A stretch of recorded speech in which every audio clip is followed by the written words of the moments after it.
Good day to you from me, Bernie B in Hamilton's. In today's video, I'm going to give you 10, yes, 10 tips on how painting should be done correctly and choices and using the right equipment. And most importantly, we want to get that perfect finish. So let's start with tip number one. Choose the correct paint for the project. By that I'm meaning, let's just say it's a bathroom, lots of heat, steam, moisture. So a non-drip enamel solvent base would be best. Kiddie's room, I need it to be washable. Then something in a water-based in a low sheen. Finish is quite important. So do you want a paint that's giving you a bit of a sheen? Do you want it to be absolutely matte? Do you need a bit of texture? These are decisions that have to be made.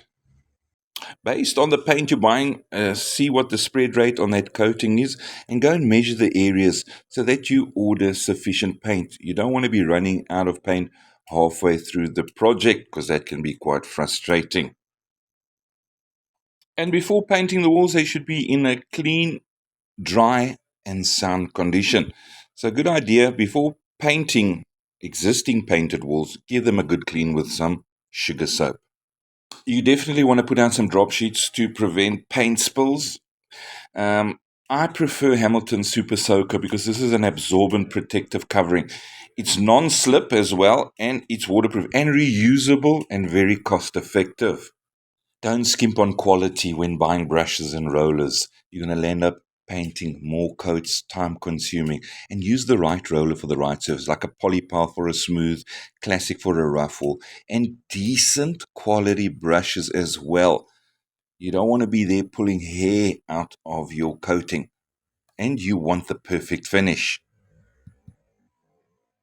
Make sure that any repair work has been primed with a decent quality plaster primer.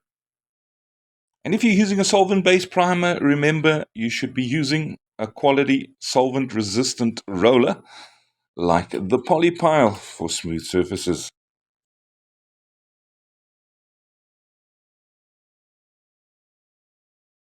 Always read the instructions, especially check the drying time, and recoating time is quite important. If you enjoyed the video, please like and subscribe to our channel. And I hope these tips will help you with your next project. And that's it from me, Bernie B and Hamilton's, and the perfect finish.